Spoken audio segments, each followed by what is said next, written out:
Yesterday, we explained the definition of hametz and the prohibition against eating it and different categories of it.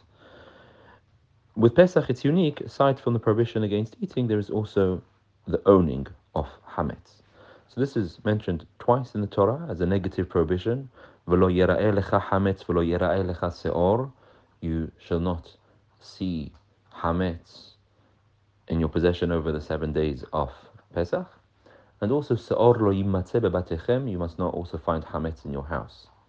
This is called the prohibitions of bal yera'eh or bal yimatzeh, against owning, against seeing or owning hametz over Pesach. And this is unique to Pesach because, generally speaking, the Torah prohibits things to eat but doesn't prohibit you from eating it. Here, it prohibits you from eating it but also from owning it as well.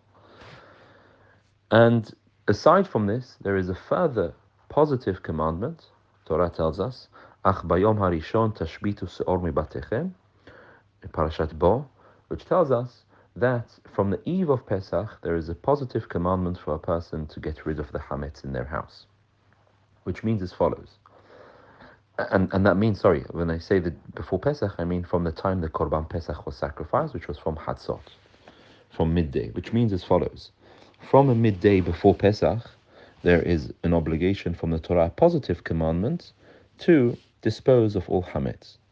Once Pesach kicks in the evening, then aside from a person violating the positive commandment to dispose of hametz, kicks in a further two prohibitions against having chametz in a person's possessions or in a person's home over Pesach.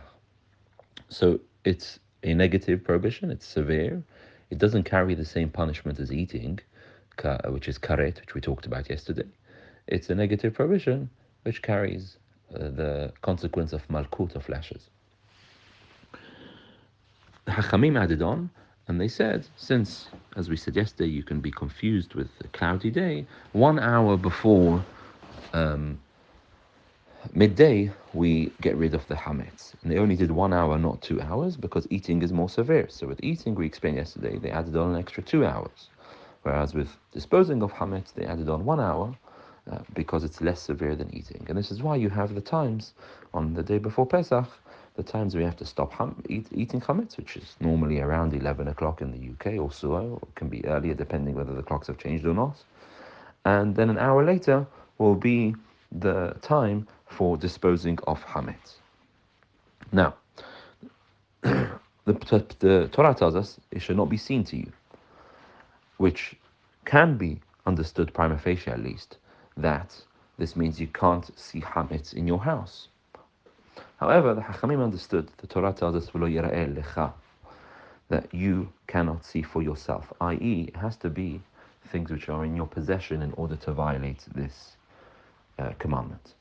So there is, strictly speaking, there is nothing to preclude a person from having hametz in their home, from the Torah's perspective at least, if it doesn't belong to him. However, the Hachamim were concerned about this, and they said that if you have hametz of a non-Jew in your house, then you need to put up a kind of barrier between you and the hametz. So you need to put up a mechitza, a kind of wall in between the chametz and you. Or what you do is you lock it, you put it in a cupboard and lock it away. You seal it off. That's the kind of barrier which is used from the Hachamim's perspective to remind you not to eat it. Although it doesn't belong to you, it belongs to the non-Jew and it's sitting in your house. And you don't violate the prohibition of owning chametz because it doesn't belong to you, even though it's in your house. But in order to ensure that a person doesn't come to eat it accidentally, then you need to seal it off, which is why when we sell hametz, we'll talk about that, then you need to ensure that it's sealed off so that it's not going to be consumed over Pesach. Now, according to what we've said, it's even permissible. The Shulchan Aruch even talks about a non-Jew coming and eating in your house hametz, which, strictly speaking, is permissible. I don't know if it's advisable, because they can cause obvious problems, but strictly speaking, it is something which is permissible because it doesn't belong to you, it belongs to him. However, the Hachamim said that you can't eat on the same table your kasher Pesach food, in case you come to eat from it. And here again we have a distinction with regards to the regular laws of kashrut. So with the regular laws of kashrut, when a person eating meaty and a person eating milk on the same table are allowed to eat on the same table if there is a kind of reminder between themselves that they don't mix their food. With Pesach, though, you cannot eat on the same table as a person eating chametz.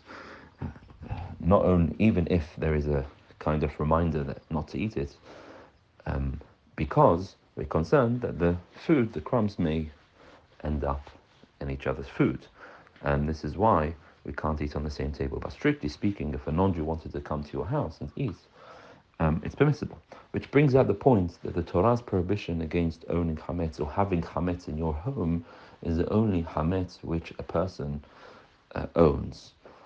Aside from that, it's permissible. So to summarize, we have a duty, a positive commandment from midday from the Torah before Pesach to dispose of chametz. Hachamim added an hour before that. Once Pesach kicks in, there are two further negative prohibitions against owning chametz, but this all applies only to chametz a person owns. To have chametz in a person's home, provided it's sealed off, is permissible, and even to have a non-Jew eating chametz in a person's house is permissible, provided the person doesn't eat with him and obviously cleans up after. Tomorrow we will talk about how to dispose of chametz and also a person owning shares in chametz. Is that an issue or not?